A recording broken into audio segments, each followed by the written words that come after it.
दोस्तों, जब तक गजा के साथ चल रहा था यानी हमास के साथ चल रहा था इजराइल का संघर्ष, तब तक ठीक था। जब तक चल रहा था हिजबुल्लाह के साथ संघर्ष, तब तक ठीक था। हूती लड़ाकों के साथ चल रहा था संघर्ष, तब तक ठीक था। आज इजराइल समझ गया, अमेरिका समझ गया होगा कि कैसे इजराइल ने ईरान पर हमला करके एक बड़ी मुसीबत मोल ले ली है। आज मैं आपको बहुत बड़ी खबरें दिखाने जा रहा हूं। दरअसल पिछले 24 घंटे के भीतर न केवल इजराइल बल्कि इजराइल का समर्थन करना अमेरिका को भारी पड़ गया है। जिस बात से ट्रंप घबरा रहे थे, डरे हुए थे, सहमे हुए थे और ईरान जिस पर ताबड़तोड़ प्रतिबंध लगाते थे, उसी ईरान के सामने सरेंडर किया था। उसी ईरान पर हमला करने की एक बड़ी कीमत अमेरिका को चुकानी पड़ रही है। अपनी पिछली वीडियो में मैंने आपको दिखाया था कि कैसे कतर की तरफ से कह दिया कि भैया नमस्ते, अब नहीं, अब हमें आपका मिलिट्री बेस है हमारे यहां, उसे हटा लीजिए। हमारे देश की जनता नाराज है। और अब देखिए, एक और देश ने मोर्चा खोल दिया है, साफ साफ लफ्जों में ईरान के समर्थन में उतर आया। वो भी तब जब लगातार उनकी जनता, उनके लोगों की तरफ से उनको लताड़ पड़ रही थी। ये कौन सा देश है जिसने अमेरिका और इजराइल दोनों के खिलाफ मोर्चा खोला है? साथ ही यमन की तरफ से जो जबरदस्त बमबारी हुई है, उसकी भी तस्वीर आपको दिखाऊंगा और दिखाने आपको जा रहा हूं कि देखिए, ईरान किसी से कुछ छिपाता नहीं है। जिन कमांडर और साइंटिस्ट के मारे जाने की खबर चलाई गई थी, उसमें कितनी सच्चाई थी। ईरान ने बताया कि नुकसान हुआ है, हमारे साइंटिस्ट भी मारे गए, हमारे कई टॉप कमांडर भी मारे गए, लेकिन उतने नहीं जितनी दुनिया बता रही थी और सबके सामने सार्वजनिक रखा है। नमस्कार, मैं हूं प्रज्वल गौतम और आप देख रहे हैं टाइम्स एक्सप्रेस। पहले खबर मैं आपको दिखाऊंगा यमन के हमले की। यमन का हमला ऐसे दौर में जब से ये पूरा सीज फायर हुआ, तब से ही यमन लगातार हमले कर रहा है। पहले ये देखिए, एक तस्वीर निकल कर आई। इस तस्वीर को जरा गौर से देखिएगा, कितने हमले हैं। और ये दक्षिणी इजराइल में लगातार हमले हो रहे हैं। कौन कौन सी जगह हमले किए गए हैं उसको इस मैप के जरिए समझ सकते हैं। ये देखिए, तकरीबन 12 से ज्यादा जगह लग रही है, तो 18, 19, 20 जगह से भी ज्यादा लग रही हैं जहां पर हमले किए गए। ये पूरा दक्षिणी इजराइल है जो दहला हुआ है। और इसको लेकर जो कहा जा रहा है वो बता देता हूं। इजराइल के कई इलाकों में यमन के हवाई हमले के सायरन बज रहे हैं, यहां तक कि डिमोना रिएक्टर के आसपास भी। यानी मिसाइल के नवीनतम प्रक्षेपण के बाद अंसार अल्लाह यानी कि हूती लड़ाकों के राजनीतिक ब्यूरो के सदस्य हजम अल असद ने ट्विटर पर ट्वीट किया, हम गजा को अकेला नहीं छोड़ेंगे। ये खबर मैंने आपको पहले भी दिखाई थी, लेकिन अब इन तस्वीरों के साथ निकल कर आ गई है कि कैसे ताबड़तोड़ हमले यमन दक्षिणी इजराइल में कर रहा है। ऐसे वक्त में जब हिजबुल्लाह के ठिकानों पर हमले का दावा एयर स्ट्राइक लगातार साउथ लेबनान में कर रहा है, यानी दक्षिणी लेबनान में इजराइल कर रहा है, और अपने ही दक्षिणी इजराइल बचा नहीं पा रहा। यमन लगातार हमले कर रहा है। यमन को मुंहतोड़ जवाब देने का मतलब समझिए, हूती लड़ाकों को मुंहतोड़ जवाब देने का मतलब समझिए, फिर रेड सी ब्लॉक हो जाएगा। और ये ब्लॉक हुआ तो सबसे ज्यादा नाराजगी किसी की होगी तो वो अमेरिका की होगी। इसलिए बहुत सोची समझी तरीके से अब आप समझिए, खेल के सिर्फ एक युद्ध का मैदान नहीं है कि युद्ध के आधार पर हमले किए तो उस पर पलटवार कर दिया। नहीं, खेल यहां से सारा का सारा जुड़ा हुआ है कि जो हमारे देश को हथियार दे रहा है, जो समर्थन दे रहा है, वो नाराज ना हो जाए। आप गजा के साथ लड़ गए, गजा में वो चीज नहीं है कि कहीं वो रेस्ट्रिक्शन लगा दे।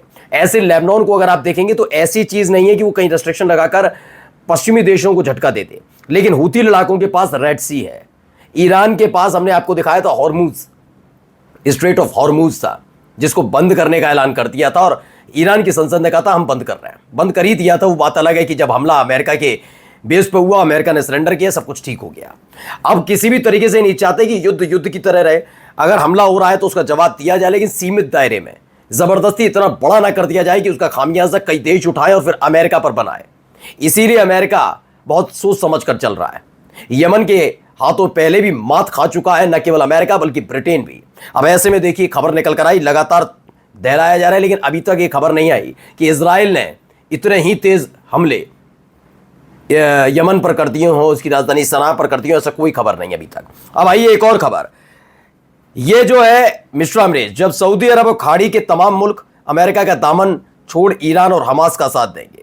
ये बहुत बड़ी खबर है। सऊदी अरब खाड़ी के तमाम मुल्क और अमेरिका का दामन छोड़कर ईरान और हमास का साथ देंगे। ये कहां से मुद्दा निकला? दरअसल मिस्र अमरीज ने एक ट्वीट किया था जिसमें खामनेई साहब से कि उन्होंने कहा था कि आत्मसमर्पण कभी नहीं करेगा, ये तमाम चीज़ें। एक ने पूछा और ये सबसे बड़ा मुद्दा हल कब होगा, आखिर कब, तो उन्होंने कहा जब सऊदी और खाड़ी के तमाम मुल्क अमेरिका का दामन छोड़ ईरान और हमास का साथ देंगे।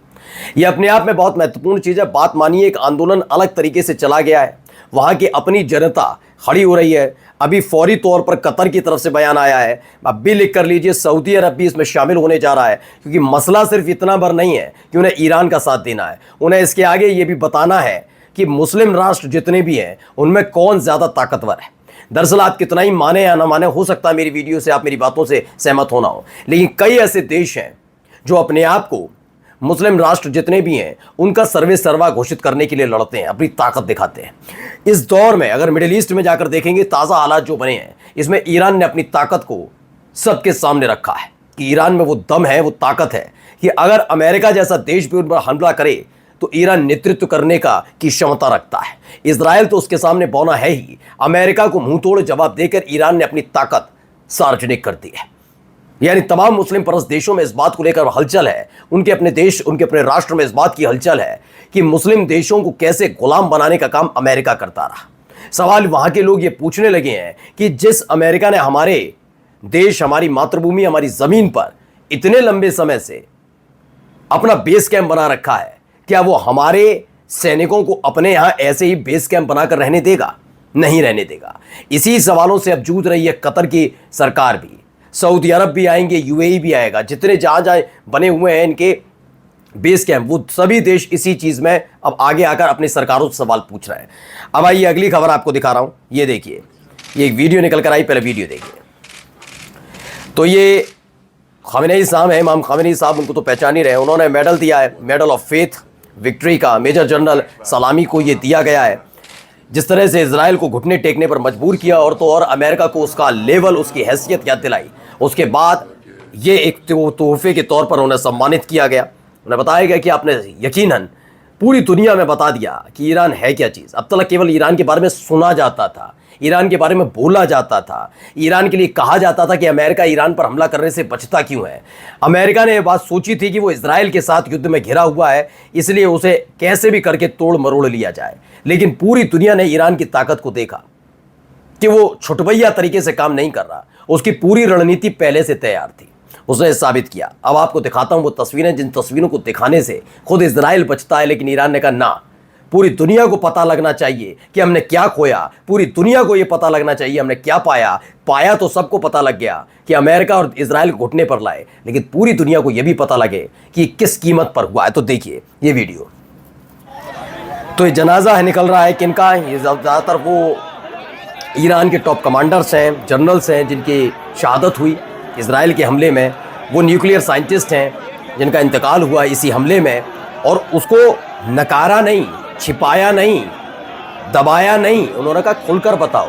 इन लोगों की शहादत हुई, लेकिन इजराइल और अमेरिका को हमने घुटने पर लाया, ये भी सच, और इनकी शहादत हुई वो भी सच, लेकिन उतनी सच नहीं, क्योंकि जिन 4 लोगों का जिक्र किया था वो सार्वजनिक तौर नजर भी आ गए। यानी बढ़ा चढ़ाकर जो मीडिया बता रही थी वो उसका खुलासा भी ईरान ने किया और बताया कि हाँ हमें नुकसान हुआ है, इस आधार पर नुकसान हुआ है। देखिए वो ताबूत है, लिखा है तेहरान में अंतिम विदाई की तैयारी पूरी, इजरायली हमले में मारे गए ईरानी शहीद कमांडर और परमाणु वैज्ञानिकों की अंतिम यात्रा आज तेहरान में निकाली जाएगी, शहीदों को दी जाएगी राजकीय श्रद्धांजलि।